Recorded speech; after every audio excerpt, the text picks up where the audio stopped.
Para conocer los hechos de la crucifixión de Jesús, necesitamos leer los Evangelios. Pero si queremos saber lo que él estaba pensando en ese momento, debemos leer los Salmos, especialmente el Salmo 22. Esto lo sabemos porque Jesús, ya clavado en la cruz, recitó el primer versículo de ese Salmo. Dios mío, ¿por qué me has desamparado? Esa era una práctica común entre los judíos de esa época. Como no tenían acceso fácil a las escrituras, memorizaban los textos, y para identificar un pasaje concreto se decía la primera línea. Así se hacía referencia a todo el contenido. Algo parecido pasa con los himnos hoy en día. Además, no existía la división en capítulos y versículos como la conocemos hoy. Esa organización llegó siglos después, en el siglo XVI. Entonces, al citar esa frase, Jesús expresaba su angustia y también estaba guiando a quienes lo escuchaban a leer y meditar en el Salmo 22. Les estaba diciendo, este Salmo habla de mí. Por eso podemos tener la certeza de que este Salmo refleja lo que estaba sintiendo en la cruz. Sus palabras, su dolor, su confianza y su esperanza. Realmente no podemos asimilar la profundidad de esas palabras, pero lo que sí sabemos es que es digno de adoración por toda la eternidad. Hoy vamos a entrar de manera profunda en este Salmo, que habla de esos momentos como ningún otro pasaje en las Escrituras. En el primer versículo de este Salmo se encuentran las mismas palabras que nuestro Señor pronunció en la cruz mientras soportaba la ira del Padre al cargar con nuestros pecados. Eso está recogido en Mateo 27, 45 y 46, que dice así: Y desde la hora sexta hubo tinieblas sobre la tierra hasta la hora novena. Cerca de la hora novena, Jesús clamó a gran voz, diciendo, Elí, Elí, lama sabactani, esto es, Dios mío, ¿por qué me has desamparado? ¿Te habías dado cuenta de que en esta ocasión Jesús se dirige a Dios en lugar de dirigirse al Padre como solía hacerlo? Esto ocurre porque en ese momento Jesús estaba muriendo únicamente como hombre. Él vivió una vida perfecta como hombre para que su sacrificio fuera válido. Pero en ese instante su relación con el Padre estaba interrumpida, ya que el Padre no puede estar en comunión con el pecado. Romanos 5, 7 al 9 dice así: Ciertamente apenas morirá alguno por un justo. Con todo, pudiera ser que alguno osara morir por el bueno. Mas Dios muestra su amor para con nosotros en que, siendo aún pecadores, Cristo murió por nosotros. Pues mucho más, estando ya justificados en su sangre, por él seremos salvos de la ira. Dios mío, clamo de día y no respondes, y de noche y no hay para mí reposo. Lucas 22, 24 dice así: Y estando en agonía, oraba más intensamente, y era su sudor como grandes gotas de sangre que caían hasta la tierra. Lo que causaba mayor sufrimiento a Cristo y que llegó a provocar que en Getsemaní sudara grandes gotas de sangre al saber lo que iba a ocurrir, fue la separación del Padre por causa del pecado que él voluntariamente cargó sobre sí. En este segundo versículo de este salmo se expresa esta separación del Padre de esta forma tan agónica. Este era el verdadero dolor de Cristo, que siendo justo, tendría que llevar toda esa inmundicia sobre sí mismo. No hay amor más grande que el que mostró Jesús por nosotros. Alaba, alma mía, al Señor. Pero tú eres santo. La pregunta que se plantea en el versículo 1, Dios mío, ¿por qué me has desamparado?, encuentra su respuesta de manera profética en el versículo 3 del Salmo 22.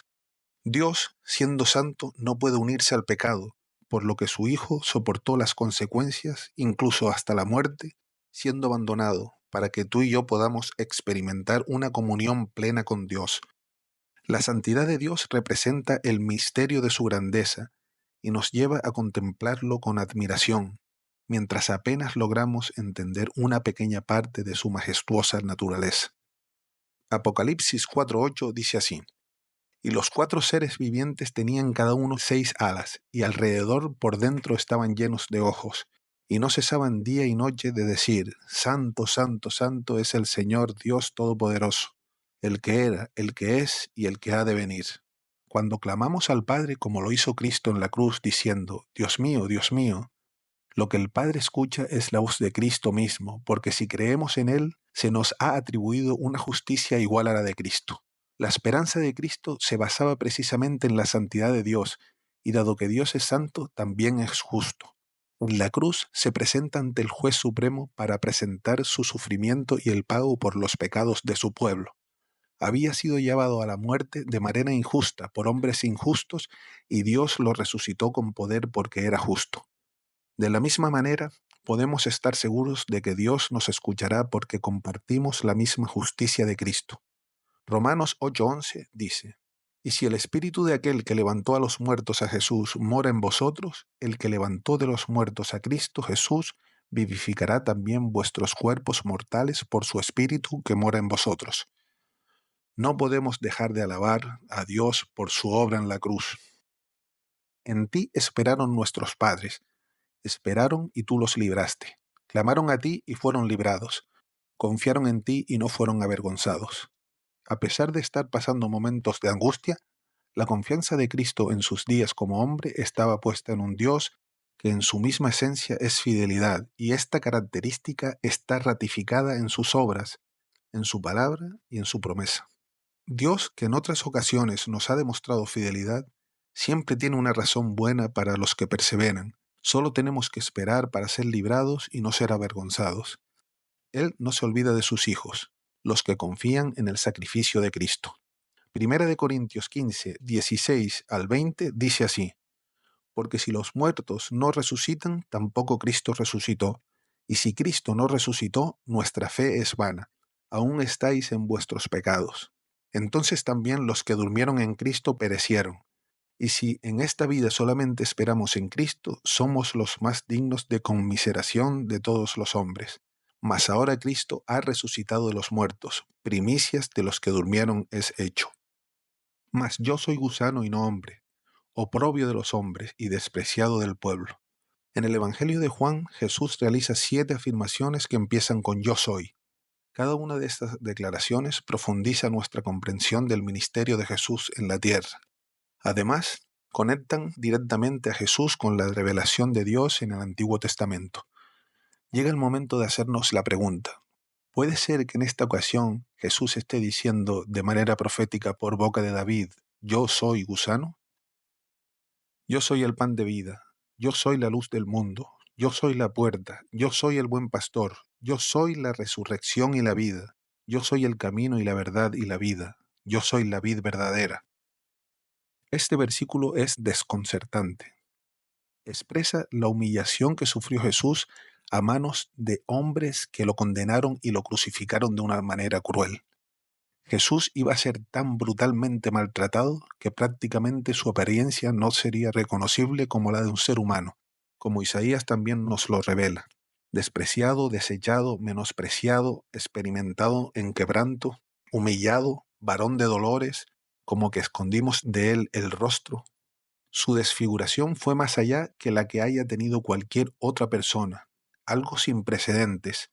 Isaías 52, 14 y 15 dice: ¿Cómo se asombraron de ti muchos? De tal manera fue desfigurado de los hombres su parecer, y su hermosura más que la de los hijos de los hombres. Así asombrará él a muchas naciones. Los reyes cerrarán ante él la boca, porque verán lo que nunca les fue contado, y entenderán lo que jamás habían oído. Oh Señor, nunca acabaremos de asimilar lo que hiciste en la cruz. Los gusanos se arrastran por la tierra y se cubren de suciedad. ¿Por qué Jesús tuvo que llegar a tal humillación? Era necesario que así fuera. No estamos reflexionando sobre este versículo por otra razón que no sea dar toda la gloria a Dios por este acto de amor. Piensa sobre lo terrible de tu propia suciedad que obtuviste arrastrándote en el pecado, porque esa es la suciedad que fue clavada para siempre en la cruz, permitiéndote disfrutar de una relación sin manchas de gusano ante Dios. Filipenses 2, 5 al 9 dice: Haya pues en vosotros este sentir que hubo también en Cristo Jesús, el cual, siendo en forma de Dios, no estimó el ser igual a Dios como cosa a que aferrarse, sino que se despojó a sí mismo, tomando forma de siervo, hecho semejante a los hombres, y estando en la condición de hombre, se humilló a sí mismo, haciéndose obediente hasta la muerte, y muerte de cruz.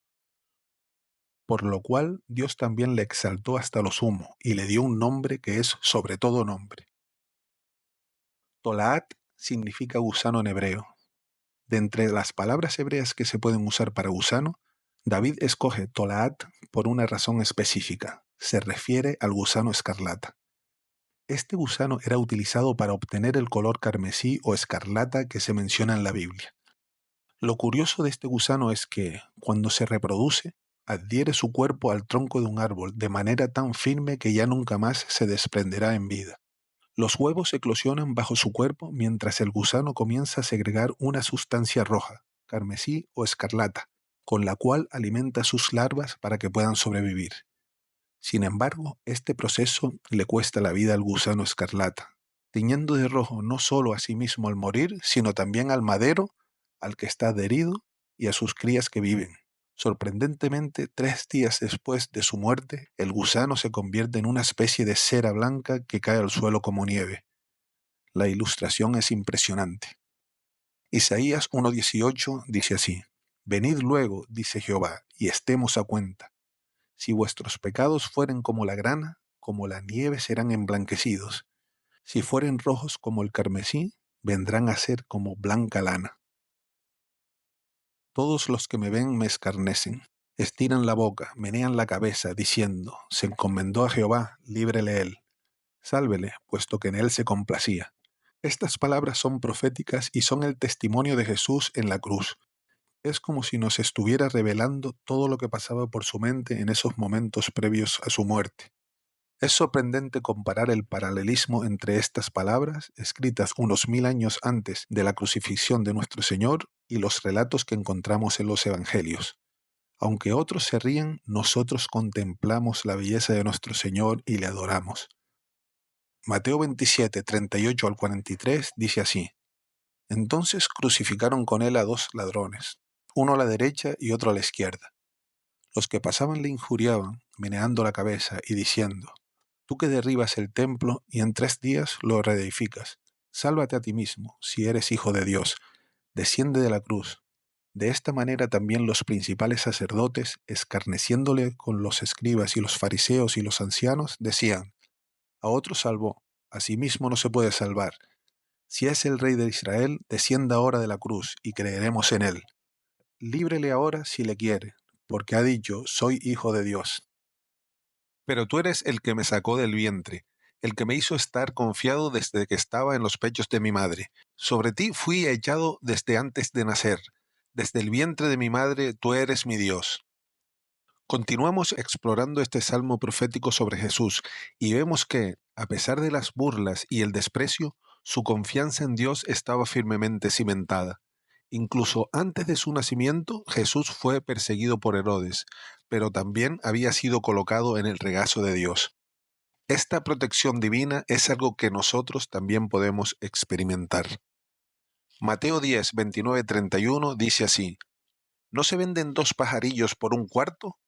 Con todo, ni uno de ellos cae a tierra sin vuestro Padre, pues aún vuestros cabellos están todos contados. Así que no temáis, más valéis vosotros que muchos pajarillos. Oh Señor, tu nombre quiero levantar. No te alejes de mí, porque la angustia está cerca, porque no hay quien ayude. El momento crucial llega cuando la muerte se aproxima, y es entonces cuando debemos poner en práctica nuestras creencias más profundas. ¿Cómo enfrentarás tú las emociones y sentimientos cuando se acerque el fin de esta vida? Jesús sabía que en esos instantes nadie más puede brindarnos ayuda, solo Dios, como vimos ayer. Los versículos que leímos ayer de este Salmo 22 son la antesala del que hemos leído hoy. Vamos a volver a leer los versículos 9 y 10. Pero tú eres el que me sacó del vientre, el que me hizo estar confiado desde que estaba a los pechos de mi madre. Sobre ti fui echado desde antes de nacer. Desde el vientre de mi madre, tú eres mi Dios. Me han rodeado muchos toros, fuertes toros de Basán me han cercado. Abrieron sobre mí su boca, como león rapaz y rugiente. Basán era una región conocida por sus excelentes pastos, lo que hacía que sus toros fueran reconocidos por su fortaleza. Aquí Jesús, a través de las palabras de David, describe la actitud de aquellos hombres que lo estaban llevando a la muerte, comparándolo con animales salvajes y furiosos. Antes de darle muerte, lo torturaron de manera inimaginable. Isaías 56 dice así: Di mi cuerpo a los heridores y mis mejillas a los que me mesaban la barba. No escondí mi rostro de injurias y disputos. La humillación fue sin límites. Un esputo es algo mucho más repugnante que simplemente saliva. Nunca acabaremos de asimilar lo que hizo Jesús para permitir que nuestra entrada a las moradas celestiales sean una realidad. Y todos mis huesos se descoyuntaron. El verbo descoyuntar hace referencia a la acción de dislocar o desencajar una articulación del cuerpo y se emplea para describir cuando los huesos, que suelen estar unidos en una articulación, se separan a causa de un golpe, una caída, un movimiento repentino o, en el caso de Jesús, por el efecto de estar colgado durante un largo tiempo. Lucas 23:33 dice así: Cuando llegaron al lugar llamado de la calavera, lo crucificaron allí, lo mismo que a los malhechores, uno a la derecha de Jesús y otro a su izquierda. Oh Señor, gracias por tu sacrificio a nuestro favor en la cruz.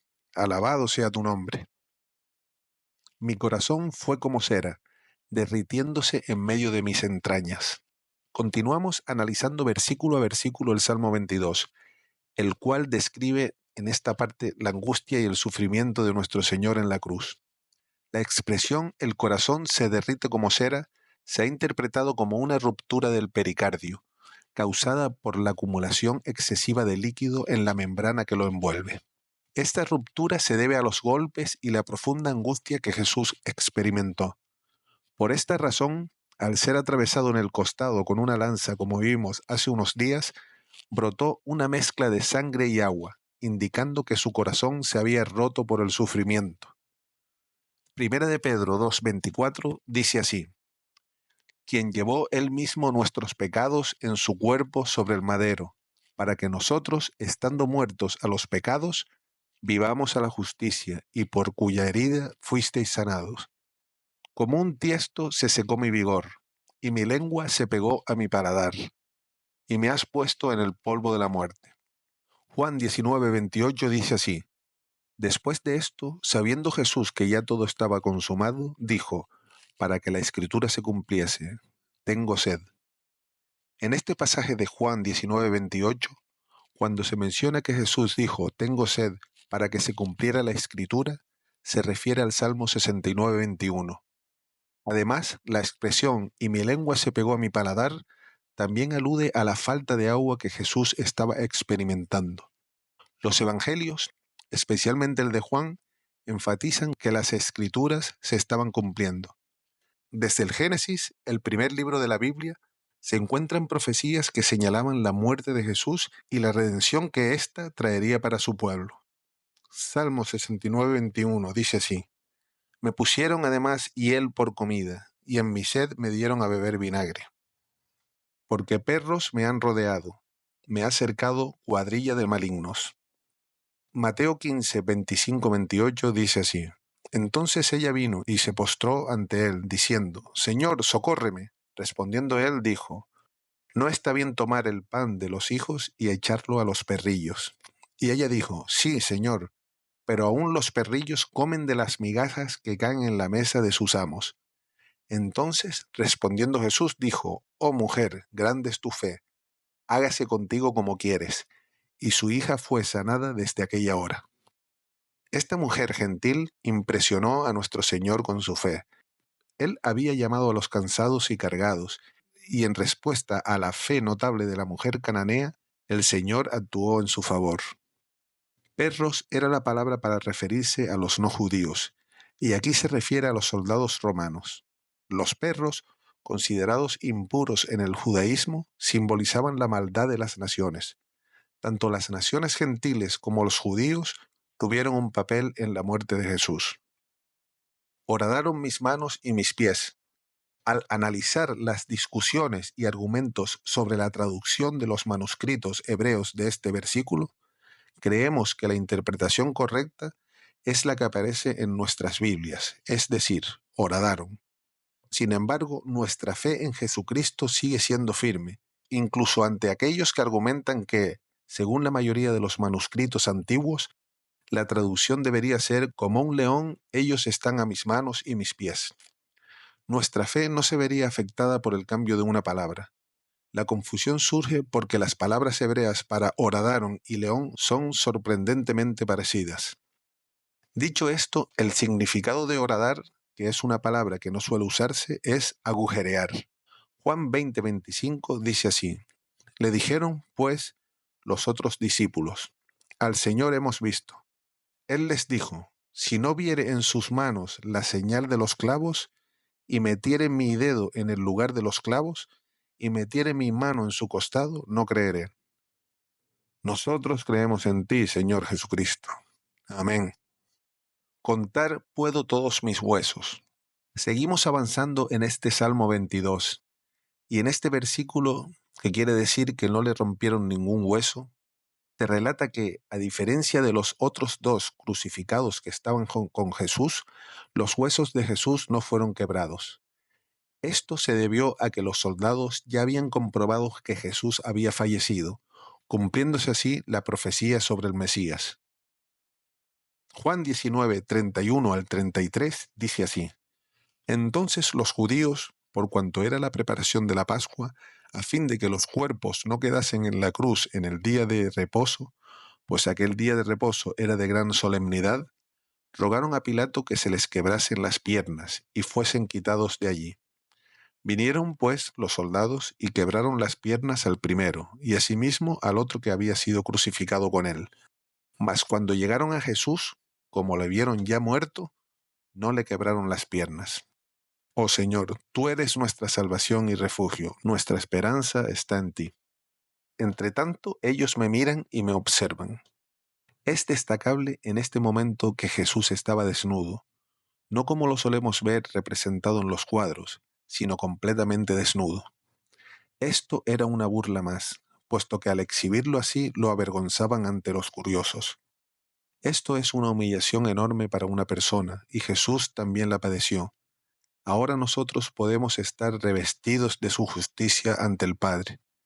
De los 12 discípulos que Jesús escogió, Juan, Santiago y Pedro fueron los más cercanos a él. La mayoría de los discípulos huyeron cuando Jesús fue arrestado, y solo un pequeño grupo de mujeres, junto con Juan, estuvieron presentes en la crucifixión. Este hecho es registrado por los 4 evangelistas. Y vestíos del nuevo hombre, creado según Dios en la justicia y santidad de la verdad. Efesios 4:24. Repartieron entre sí mis vestidos, y sobre mi ropa echaron suertes. Juan 19:24 dice así: cuando los soldados hubieron crucificado a Jesús, tomaron sus vestidos e hicieron 4 partes, una para cada soldado. Tomaron también su túnica, la cual era sin costura, de un solo tejido de arriba abajo. Entonces dijeron entre sí: no la partamos, sino echemos suertes sobre ella, a ver de quién será. Esto fue para que se cumpliese la escritura, que dice: repartieron entre sí mis vestidos, y sobre mi ropa echaron suertes. Jesús, el cuerpo humano que Dios creó para manifestar su amor de manera cercana y comprensible, hecho semejanza de los hombres, ahora está completamente desnudo y clavado en una cruz, culminando así su obra. Nunca acabaremos de agradecer lo que Jesús hizo en la cruz. Mas tú, Jehová, no te alejes, fortaleza mía, apresúrate a socorrerme. Si tienes un trasfondo cristiano, seguramente has oído la frase: Cristo venció a la muerte. Y verdaderamente Cristo superó la muerte porque estaba libre de pecado. La maldición impuesta a la humanidad en el jardín del Edén, como consecuencia del pecado, fue claramente establecida. Ciertamente morirás, como dice Génesis 2:17. Desde entonces se ha cumplido lo que dice Romanos 6:23: la paga del pecado es muerte. Sin embargo, Jesucristo no tenía pecado, por lo tanto, la muerte no tenía poder sobre él. La muerte de Jesús fue un sacrificio voluntario por nuestros pecados, y debido a su perfección sin pecado, su resurrección fue una consecuencia natural. Pongo mi vida, dijo Jesús, para volverla a tomar. Hebreos 5:7 dice así: y Cristo, en los días de su carne, ofreciendo ruegos y súplicas con gran clamor y lágrimas al que le podía librar de la muerte, fue oído a causa de su temor reverente. Sálvame de la boca del león. Primera de Pedro 5:8 dice así: Sed sobrios y velad, porque vuestro adversario el diablo, como león rugiente, anda alrededor buscando a quien devorar. El león representa el poder opresivo y perseguidor de Satanás, como acabamos de leer en Primera de Pedro 5:8, donde se describe al diablo como un león rugiente que busca a quien devorar. La expresión la boca del león en el versículo del Salmo 22 es una metáfora que evoca la amenaza mortal que el diablo ejerce sobre la humanidad, intentando atrapar y destruir a los que caen bajo su influencia. La comparación con un león subraya la ferocidad y el peligro que representa Satanás, así como su intento constante de llevar a las personas a la perdición. Este versículo de Primera de Pedro nos exhorta a mantenernos siempre vigilantes y firmes en Cristo, reconociendo que la tentación y las pruebas pueden surgir en cualquier momento. Alabado seas, oh Señor, tú venciste la muerte. Y líbrame de los cuernos de los búfalos. Finalmente, Cristo clama por ser liberado de los cuernos de los búfalos, una imagen que representa los intensos sufrimientos que experimentó en la cruz. Esta súplica refleja la profundidad de su agonía y su deseo de ser rescatado de este tormento. La respuesta a su oración se manifestó en la gloriosa resurrección, la cual no solo venció la muerte, sino que también trajo consigo resultados gloriosos. A través de la resurrección, Cristo se levantó victorioso y pudo declarar: en medio de la congregación te alabaré, en el versículo 22 de este mismo salmo, anunciando así la restauración y la salvación que su sacrificio aseguró para todos los creyentes. Su triunfo no solo confirmó su divinidad, sino que también inauguró un nuevo tiempo de adoración y alabanza en medio del pueblo de Dios. Primera de Corintios 15, 3 al 5 dice así: porque primeramente os he enseñado lo que asimismo recibí, que Cristo murió por nuestros pecados, conforme a las Escrituras, y que fue sepultado, y que resucitó al tercer día, conforme a las Escrituras, y que apareció a Cefas y después a los 12. Anunciaré tu nombre a mis hermanos, en medio de la congregación te alabaré. A través de su sacrificio en la cruz, Jesús no solo cumplió las profecías, sino que también se convirtió en el puente definitivo que une a la humanidad con Dios. La alegría de Jesús en alabar a Dios en medio de la congregación subraya su deseo de dar gloria a Dios y de compartir el mensaje de salvación y redención con todos aquellos que creen, mostrando así su amor y fidelidad hacia la humanidad. Juan 20, 16 al 18 dice así: Jesús le dijo: María. Volviéndose ella, le dijo: Raboni, que quiere decir maestro. Jesús le dijo: No me toques, porque aún no he subido a mi Padre. Mas ve a mis hermanos y diles: Subo a mi Padre y a vuestro Padre, a mi Dios y a vuestro Dios. Fue entonces María Magdalena para dar a los discípulos las nuevas de que había visto al Señor, y que Él le había dicho estas cosas. La obediencia al Padre y el regalo de la salvación a sus hermanos fueron las razones que impulsaron a Jesús a soportar el desprecio.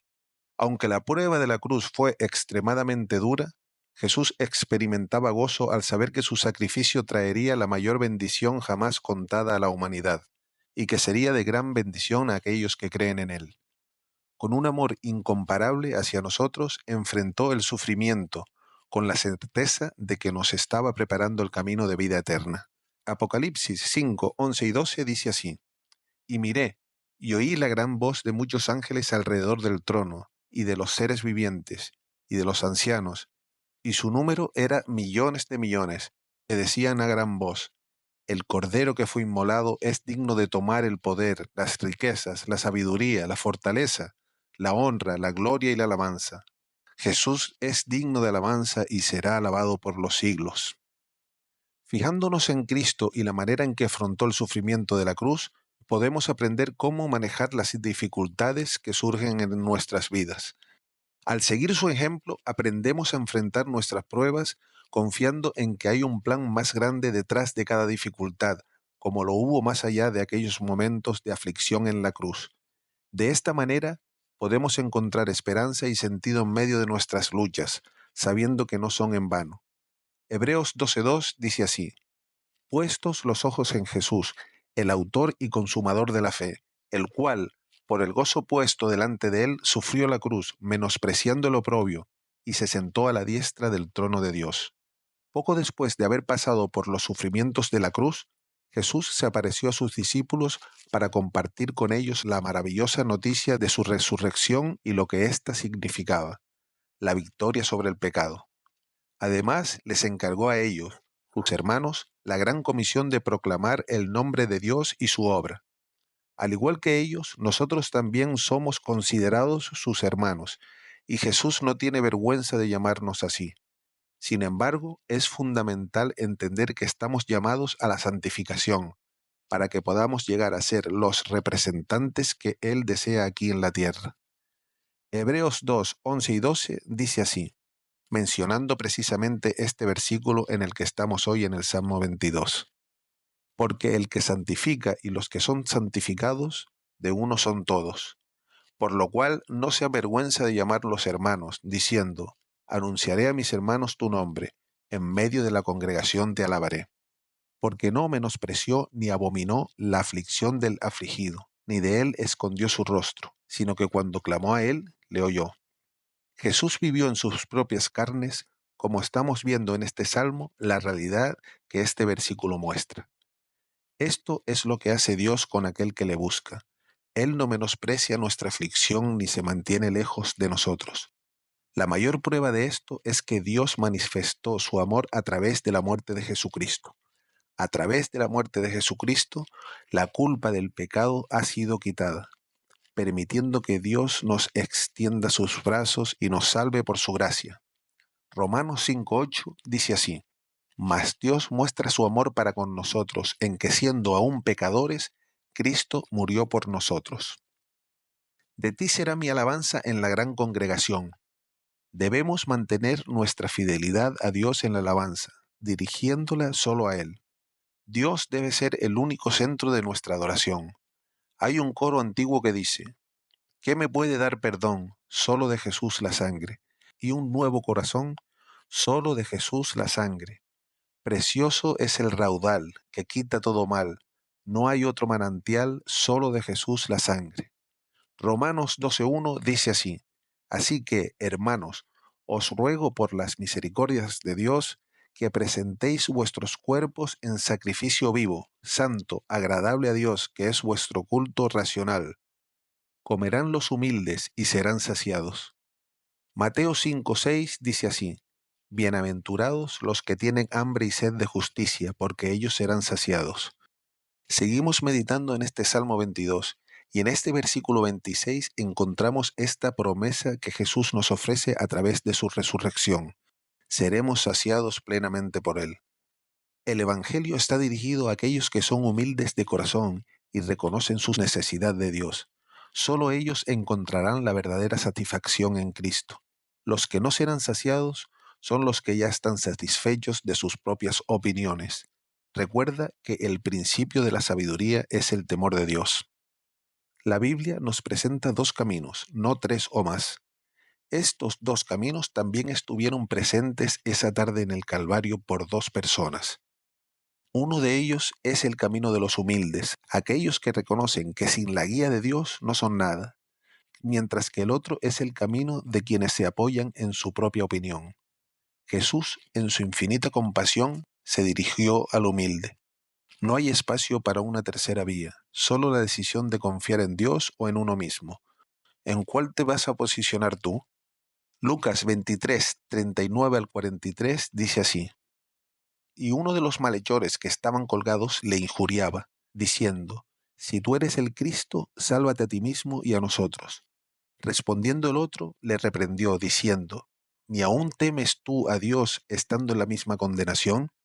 Nosotros, a la verdad, justamente padecemos, porque recibimos lo que merecieron nuestros hechos, mas éste ningún mal hizo. Y dijo a Jesús, acuérdate de mí cuando vengas en tu reino. Entonces Jesús le dijo, de cierto te digo que hoy estarás conmigo en el paraíso. Vendrán y anunciarán su justicia. A pueblo no nacido aún anunciarán que Él hizo esto. Las 6 horas que Jesús pasó en la cruz llegaron a su fin cuando exclamó: consumado es. Había finalizado su obra de redención, haciendo lo que era necesario para la salvación de la humanidad. Cada vez que alguien proclama su nombre y todo lo que hizo en esa cruz, se está dando cumplimiento a esta profecía. Nosotros ahora mismo le estamos dando cumplimiento. Bendito sea el nombre del Señor. Juan 19, 28 al 30 dice así: Después de esto, sabiendo Jesús que ya todo estaba consumado, dijo, para que la escritura se cumpliese: tengo sed. Y estaba allí una vasija llena de vinagre. Entonces ellos empaparon en vinagre una esponja, y poniéndola en un hisopo, se la acercaron a la boca. Cuando Jesús hubo tomado el vinagre, dijo: consumado es, y habiendo inclinado la cabeza, entregó el espíritu.